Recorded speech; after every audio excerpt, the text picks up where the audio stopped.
नमस्कार, knocking-news.com में आपका स्वागत है। मैं हूं गिरिजेश वशिष्ठ। मोदी जी जेलेंस्की के गले लग रहे हैं। कुछ लोग कह रहे हैं गले पड़ रहे हैं, मैं नहीं बोलूँगा, अपने बुजुर्ग हैं देश के, लेकिन वो वहाँ गले लग रहे हैं। इस पर बड़ी चर्चा हो रही है कि मोदी जी जो है वो जहाँ पे भी जाते हैं गले क्यों मिलने लगते हैं वगैरह वगैरह। बड़ी सारी बातें हो रही हैं। इसका अमेरिका में अलग मतलब निकाला जा रहा है, रूस में अलग मतलब निकाला जा रहा है। एस जयशंकर कह रहे हैं कि भैया गले मिलने का मतलब, क्योंकि डिप्लोमेसी में ना हर चीज़ का मतलब होता है। आपने हाथ मिलाया, ऐसे किया, इसका भी संकेत होता है। तो ये थोड़ा कूटनीति बड़ी डिफरेंट, अलग टाइप की विद्या है। तो एस जयशंकर को सफाई देनी पड़ी कि भाई आपको थोड़ा सा भारतीय कल्चर को समझना पड़ेगा। जब भारतीय कल्चर को समझोगे तो आपको गले मिलने का मतलब समझ में आएगा। अब ये गले मिलने की परंपरा कितनी पुरानी है, भारत में कहाँ से आई है, ये सब अलग शोध का विषय है। लेकिन क्या आपको इसमें रुचि है कि मोदी जी गले मिले कि नहीं मिले, मिले तो कैसे मिले? मेरी इसमें रुचि नहीं है। मेरी रुचि इसमें है कि किस तरह से मोदी जी की इस यात्रा का मकसद क्या है, दुनिया इस यात्रा को किस तौर पे देख रही है, और उसके दूरगामी या नज़दीकी परिणाम इस यात्रा के भारत के ऊपर, दुनिया के ऊपर क्या होने वाले हैं। तो आज हम ये समझने की कोशिश करते हैं कि मोदी जी ये चले तो गए हैं, तो क्यों गए हैं। अब ये दोनों देशों के बीच में इससे संबंध प्रगाढ़ होंगे। हम सबके साथ में दोस्ती चाहते हैं और भारत शांति चाहता है, युद्ध से किसी को कुछ नहीं मिलता है, इस टाइप की वामपंथी बातें चार बोल के आप आ जाओगे तो इससे कोई आदमी भरोसा नहीं कर लेगा। दरअसल क्यों गए हैं, इसको लेकर बड़े सारे एनालिसिस हैं और बहुत सारी जानकारियां हैं। आज हम ये समझने की कोशिश करेंगे ताकि हमको ये पता लग सके कि भारत यूक्रेन के युद्ध के मामले में अब क्या कर रहा है। शुरू करते हैं, कहीं मत जाइए, चैनल को सब्सक्राइब कर लीजिए और लाइक वाइक भी कर लीजिएगा, कुछ शेयर वेयर, ये तीनों दो चीज़ें करनी जरूरी होती हैं। मैं भी आया।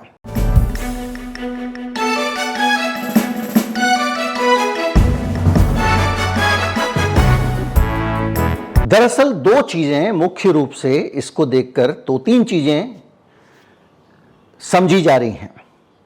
एक चीज यह है कि मोदी जी वहां कुछ शांति प्रयासों के लिए गए, वहां पर वो कुछ भाईचारा निभाने के लिए और गए और एक पीस स्थापित कर रहे हैं। वो वॉर रुकवादी पापा वाला कुछ अचीव करने की उनकी मन में इच्छा, इसलिए गए। दूसरा बिंदु यह है कि मोदी वहां पर अमेरिका को खुश करने के लिए गए हैं, क्योंकि वो किसी वजह से अमेरिका को खुश करना चाहते हैं, बैलेंस दिखाना चाहते हैं कि नहीं भैया हम एक तरफ नहीं हैं, क्योंकि अमेरिका लगातार ये आरोप लगाता रहा है। ऐसा वो क्यों करना चाहते हैं, इसको भी हम थोड़ी देर में समझेंगे। और तीसरा कारण ये है कि वो पुतिन का संदेश लेकर गए हैं। वो शांति दूत नहीं हैं, वो संदेशवाहक हैं। एक राय ये आ रही। तो पहले हम ये समझते हैं कि दुनिया भर के एक्सपर्ट इसके बारे में क्या कह रहे हैं। अब ब्लूमबर्ग की एक रिपोर्ट का एनालिसिस है कि भारत संदेशों का आदान प्रदान कर सकता है यूक्रेन के और रूस के बीच में, पुतिन और जेलेंस्की के बीच में, जिसके जरिए कुछ मध्यस्थता आएगी और सकारात्मक दृष्टिकोण आ सकता है। ये अमेरिका का पर्सपेक्टिव है जो ब्लूमबर्ग बता रहा है। इसके अलावा भारत ने ये जो विटाली पोर्टनिकोव हैं, यूक्रेनी पॉलिटिकल कमेंटेटर, वो कह रहे हैं कि मोदी की यात्रा पुतिन को संकेत है कि भारत यूक्रेन की संप्रभुता का समर्थन करता है, क्योंकि मोदी जिस दिन पहुंचे हैं उस दिन वो वहां का झंडा दिवस भी था। तो इस हिसाब से भारत यूक्रेन में जेलेंस्की को समर्थन देने गया, ये बताने गया है कि यूक्रेन एक स्वतंत्र राष्ट्र है और हम उसकी स्वतंत्रता का सम्मान करते हैं। हालांकि जो संदेश आया वो ये आया है कि लड़ाई से कोई रास्ता नहीं निकल सकता, युद्ध किसी चीज़ का हल नहीं है। ये स्टैंड शुरू से रहा है भारत का, वो दोहरा रहे हैं, बुद्ध का देश है वगैरह वगैरह। इसके अलावा कीव इंडिपेंडेंट करके एक वहाँ का कहाँ का यूक्रेन का एक प्रकाशन है, एक अखबार है, वो कहता है कि रूस की यात्रा करके आए अभी पिछले दिनों मोदी जी, अभी 1.5 महीने पहले, और जाके वो पुतिन से मिल के आए, गर्मजोशी से मिले, गले मिले, तमाम सारी चीज़ें। उसके बाद बड़ी आलोचना हुई मोदी जी की, इनकी विदेश नीति जो है उसको गड़बड़ बताया गया और ये बताया गया कि ये कैसे लोग हैं, एक आदमी से मिल के आए और ये करते हैं। मोदी जी पहले प्रधानमंत्री हैं जो फिलिस्तीन और इजराइल, केवल इजराइल की यात्रा करके लौटाए थे, फिलिस्तीन नहीं गए थे। इससे पहले ऐसा कभी नहीं हुआ था। सीधे सीधे इजराइल के साथ खड़े हो गए, ऐसे भी ये सीधे सीधे रूस के साथ खड़े हो गए। अब ये करें हम किसी की तरफ नहीं है, कह भले ही रहे हैं, लेकिन जब आप पुतिन के साथ जाओगे, गर्मजोशी से मिलोगे, और जिस दिन मोदी जी रूस में गए थे उस दिन पुतिन ने दबादब बमबारी की थी यूक्रेन के ऊपर। कई लोग मारे, मेरे ख्याल से 50 नागरिक मारे गए थे। तो वो जो एक गड़बड़ हुई थी हमारी विदेश नीति में, इन लोगों का कहना यह है, जो कीव इंडिपेंडेंट लिख रहा है, कि ये इस आशंका के तौर पे है कि भारत अब उस यात्रा के जरिए ये बैलेंस एस्टेब्लिश करने की कोशिश कर रहा है कि हम रूस के आदमी नहीं हैं, क्योंकि हम जब से युद्ध हुआ है लगातार रूस से सामान खरीद रहे हैं, दुनिया ने प्रतिबंध लगा दिया, हम सामान भी खरीद रहे हैं, सब कुछ कर रहे हैं। तो भारत जो है वो उसकी छवि खराब है और उसको ये ठीक करना चाहते हैं। इसके अलावा माइक कुगलमैन हैं विल्सन सेंटर के, इनका एनालिसिस है कि यूरोपियन देशों, पश्चिमी देशों के साथ भारत नज़दीकी बढ़ाना चाहता है और संबंधों को घनिष्ठ कर सकता है। नेटो देशों के साथ भी ये अपने संबंधों को अच्छा करना चाहता है। इसके साथ साथ इसमें मानवीय सहायता के प्रस्ताव भी ले जा सकते हैं। इसका ये ओल्गा वोरोजविट हैं, यूक्रेनी प्रिज्म सेंटर वहाँ के हैं। उनका ये है कि आपसी सहयोग को मजबूत करने के लिए कुछ सहायता दे सकते हैं वहाँ के स्कूलों के पुनर्निर्माण वगैरह के लिए। और संयुक्त राष्ट्र भी मानवीय सहायताओं के पक्ष में रहा है और तेल और हथियार के व्यापार में संतुलन बना सकते हैं। कीव इंडिपेंडेंट जो है उसका ये एनालिसिस है। इसी तरह से जो पश्चिमी देश हैं वो इसको देख रहे हैं कि कुछ ना कुछ वो सकारात्मक रूप से देख रहे हैं, क्योंकि उनके पाले का जो आदमी उससे मिलने गए तो इसलिए वो खुश हो रहे हैं। लेकिन जो रूस है उसकी सबसे इंटरेस्टिंग रिएक्शन है, उसने ध्यान ही नहीं दिया। उसने कह दिया जाने दीजिए, भारत और रूस के पुराने रिश्ते हैं, इसको इग्नोर करते हैं। बाकायदा जो तास है उनकी जो एजेंसी है उसने ये रिपोर्ट जारी की है। तो इन सारी चीज़ों को देखने के बाद में अब हम समझते हैं कि ये क्या हो सकता है। देखिए, अमेरिका के चुनाव हो रहे हैं। निश्चित तौर पे इंडियन डायस्पोरा जो है, भारतीय जो लोग अमेरिका में रहते हैं, वो अच्छा खासा एक वोट बैंक है। ट्रंप मोदी जी के साथ में, मोदी जी के हाउडी ट्रंप करके किसी तरह उन्होंने ट्रंप ने मोदी जी का भारत में साथ दिया और ये ट्रंप का प्रचार करने अमेरिका गए थे। वैसे तो कोई कुछ कह दे तो हमारे अंदरूनी मामलों में दखल है। तो ट्रंप के साथ में मोदी जी का नाम बहुत मजबूती से एसोसिएटेड है। वो भी नेशनलिस्ट हैं, ये भी नेशनलिस्ट हैं। तो एक समस्या ट्रंप के सामने यह है कि अगर वो मोदी से दोस्ती को प्रदर्शित करते हुए अमेरिका में वोट मांगते हैं तो भारतीय समुदाय के वोट तो मिल सकते हैं, एक हिस्से के भारतीय समुदाय के। सारे भारतीय समुदाय के लोग दीवाने नहीं हैं। जो मोदी जी विदेश दौरे पे जाते हैं, कहीं पे भी जाते हैं, वो इसलिए वहाँ पर सभी दीवाने दिखाई देते हैं कि वहाँ पर जो एक हिंदू स्वयंसेवक संघ है और एक इंटरनेशनल कुछ ऑर्गेनाइजेशंस हैं जो आरएसएस से जुड़े हुए हैं, उनके ही लोगों को बुलाया जाता है। यहाँ तक कि एम्बेसीज भी वहाँ पर भारतीय नागरिकों के बीच में बाकायदा सीधा सीधा भेदभाव करती हैं कि मोदी का प्रोग्राम है तो संघियों को बुलाना है ताकि वो तालियां बजाएं, हर हर मोदी करें, क्योंकि अगर आपने दूसरे पक्ष को बुला लिया तो सवाल पूछ सकते हैं। तो ये होता है। खैर, तो वहाँ पर ये अमेरिका में ये होगा कि एक हिस्सा जो मोदी जी को पसंद करता है, जो वो वोट तो दे देगा ट्रंप को, लेकिन जो अमेरिका की मॉडरेट पॉपुलेशन है, वहाँ के जो खुले विचारों के लोग हैं, अमेरिका के नागरिक, वो तो कहेंगे ये आदमी तो पुतिन के साथ खड़ा हुआ है। भाई, हमको यहाँ भारत से ना लगे, लेकिन अमेरिका वालों को तो पुतिन बहुत बड़ा दुश्मन लगता है और इसने पुतिन से तेल खरीदा, इसने पुतिन से चीज़ें आयात की, पुतिन के साथ इसने दोस्ती बनाई। तो ये आदमी जो है इसका समर्थक है ट्रंप, तो ट्रंप को वोट नहीं देंगे।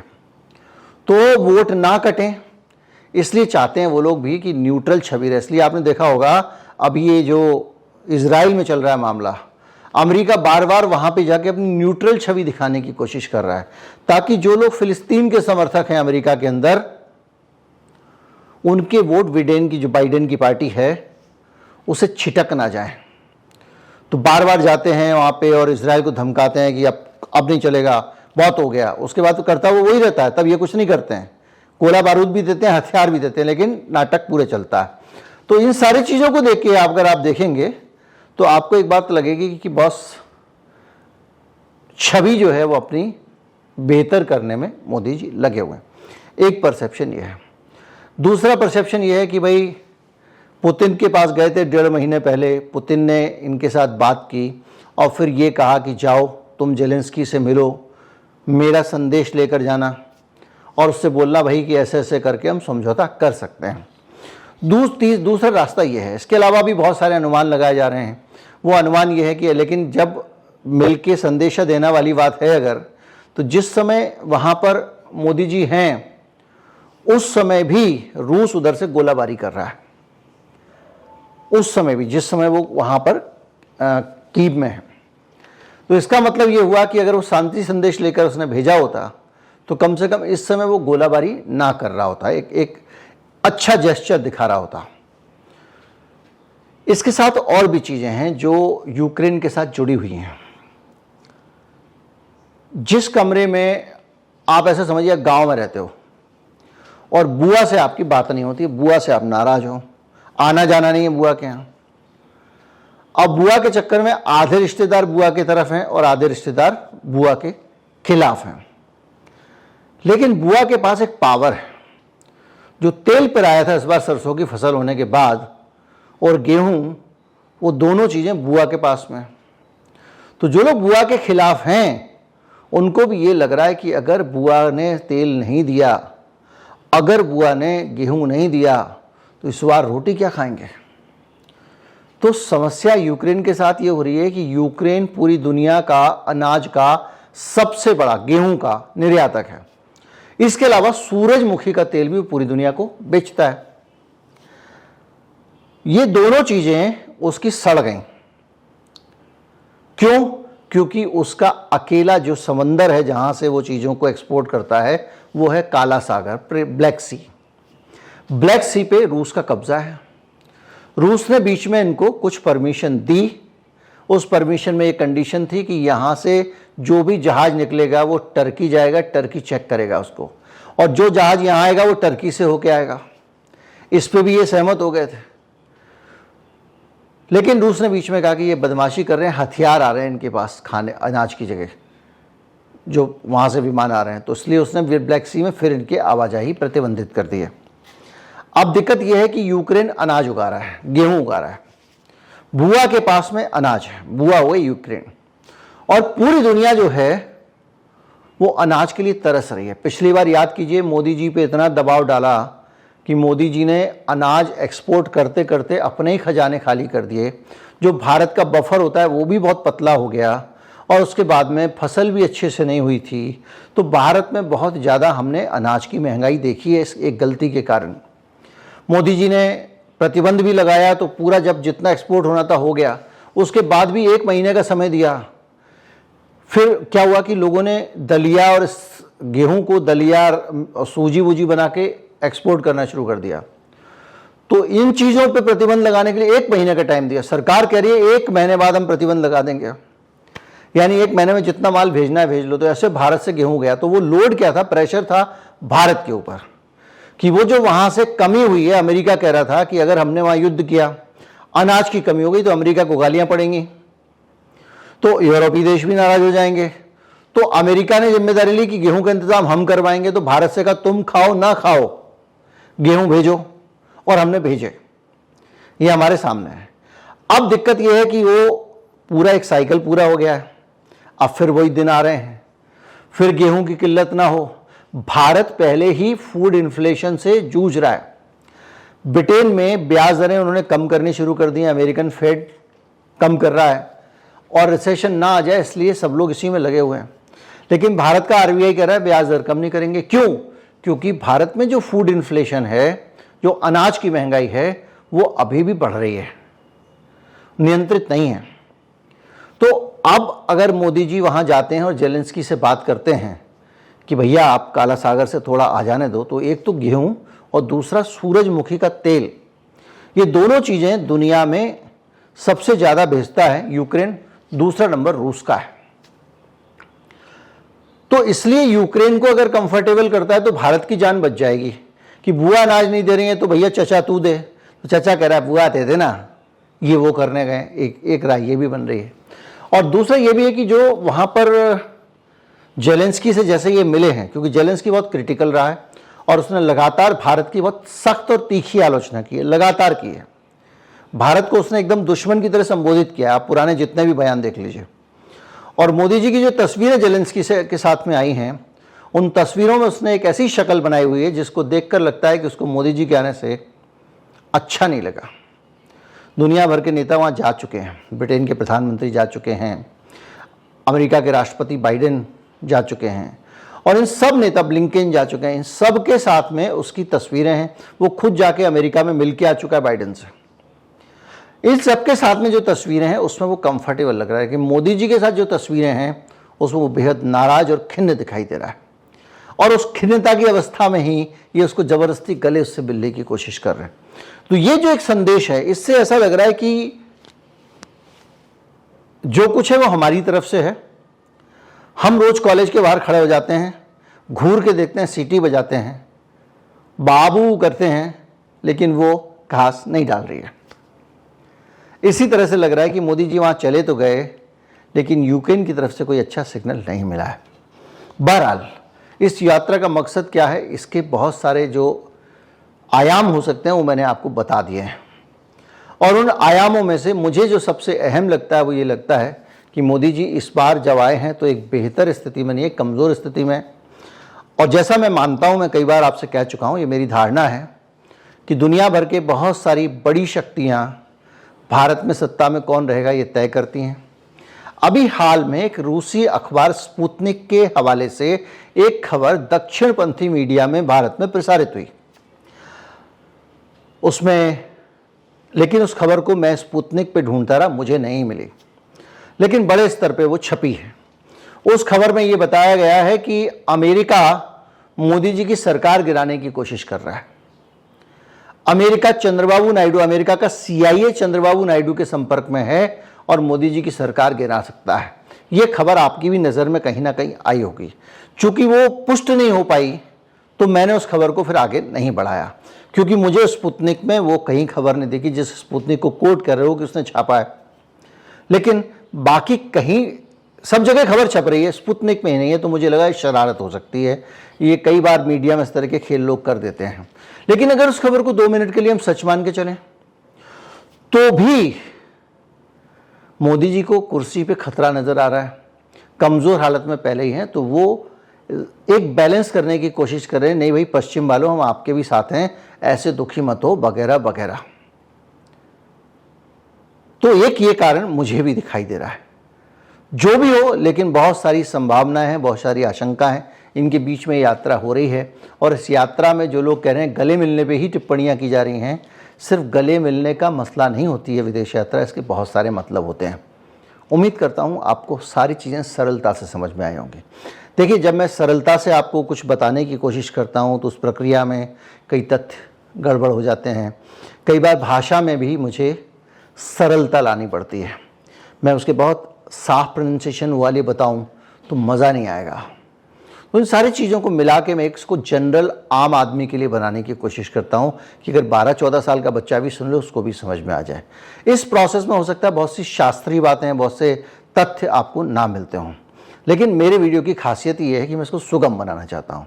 अगर आपको सुगम लगा हो, अपने दोस्तों तक भी पहुँचाइए, वो भी समझें कि मोदी जी की यात्रा के मायने क्या है। नमस्कार, जय हिंद।